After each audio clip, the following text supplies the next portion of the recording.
Salut à tous, c'est Jean-Marie. Aujourd'hui, j'aimerais qu'on parle d'un sujet qui me tient à cœur, dont on ne parle pas assez, c'est le halvening du Bitcoin. Alors, le halvening du Bitcoin, c'est quoi? C'est la division par deux des récompenses en Bitcoin pour les mineurs du réseau Bitcoin. Alors, si cette phrase vous paraît incompréhensible, restez avec moi, je vais vous expliquer simplement ce que c'est.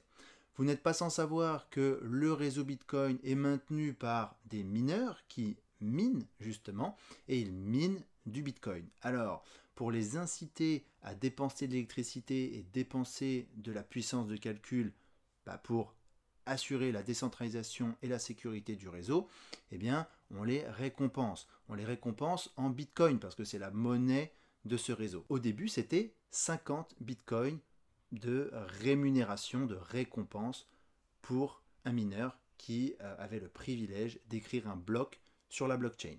Depuis, tous les 210 blocs minés, on divise ce chiffre par deux. Donc on est passé de 50 bitcoins de récompense à 25 bitcoins de récompense, et aujourd'hui nous sommes à 12,5 bitcoins de récompense, qui fait environ 60 000 $ à l'heure où je tourne cette vidéo, début mai 2019. C'est pour ça d'ailleurs que je fais cette vidéo maintenant, parce qu'on est en mai 2019, et le prochain halvening, donc la prochaine division par deux de ces récompenses, devrait arriver en mai 2020, à peu près vers le 20 mai. D'ailleurs, il y a un site internet qui s'appelle Bitcoin Block Half, que je vais vous mettre en description et ici, pour que vous puissiez voir dans combien de jours le prochain halvening arrivera de façon quasi certaine.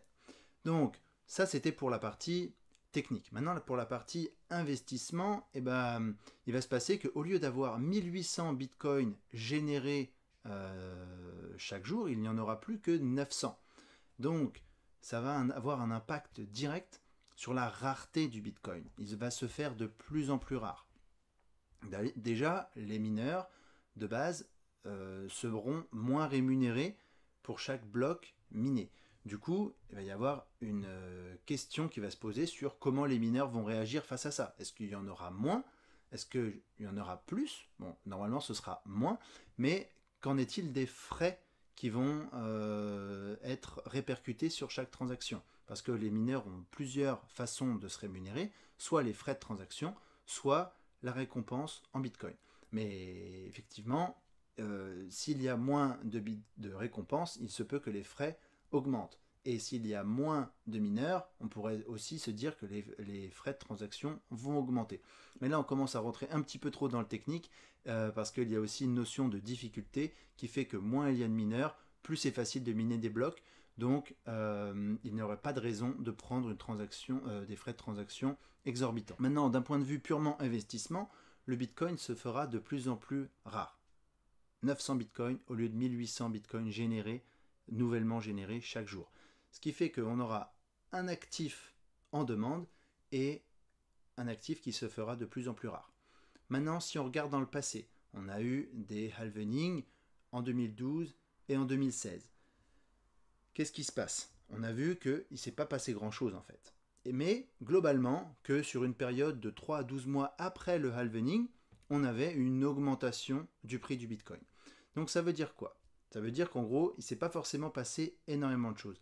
Mais les conditions sont totalement différentes cette année, enfin l'année prochaine seront totalement différentes, parce que en 2012, une poignée de personnes connaissaient le Bitcoin. En 2016, l'année dans laquelle j'ai connu le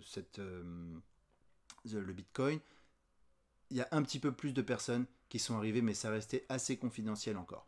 Maintenant, on va être en 2020. Si en 2019, on repasse des paliers de 10 000 $ pour le Bitcoin, les médias s'empareront de l'affaire, et donc le halvening pourrait apporter une espèce de FOMO extraordinaire, donc Fear of Missing Out, c'est-à-dire les gens qui vont rentrer dans le Bitcoin juste parce qu'ils auront entendu dire le Bitcoin devrait monter en valeur, acheter du Bitcoin en masse juste pour acheter du Bitcoin sans savoir ce qui se passe, et on risque d'avoir quelque chose d'assez retentissant parce que les gens ne maîtriseront pas ce qu'ils font, tout simplement.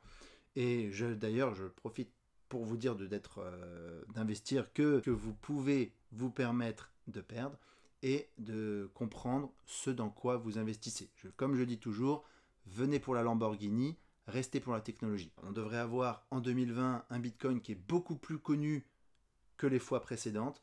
Et il se peut très bien que pendant les mois de février, mars et avril, on voit des volumes d'achat de Bitcoin augmenter considérablement juste en vue de cette date fatidique de mai 2020 qui devrait voir le nombre de Bitcoin généré chaque jour divisé par 2 et cette récompense pour les mineurs. Alors, on ne sait pas encore l'impact réel, hein. On n'a personne à de boule de cristal.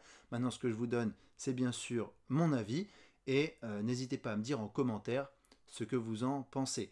Maintenant, c'est la fin de cette vidéo. Je vous invite à liker cette vidéo, vous abonner à la chaîne. Ça nous aide vraiment pour le référencement YouTube. Et bien évidemment, si vous voulez que d'autres personnes aient accès à cette information, pensez à la partager sur vos réseaux sociaux. Si vous voulez aller plus loin en ce qui concerne les crypto-monnaies, l'investissement et la blockchain au niveau du business, vous pouvez aller sur jmdurando.fr ou alors lire notre livre Vivre des crypto-monnaies. En attendant, je vous dis à la prochaine vidéo. Ciao, ciao.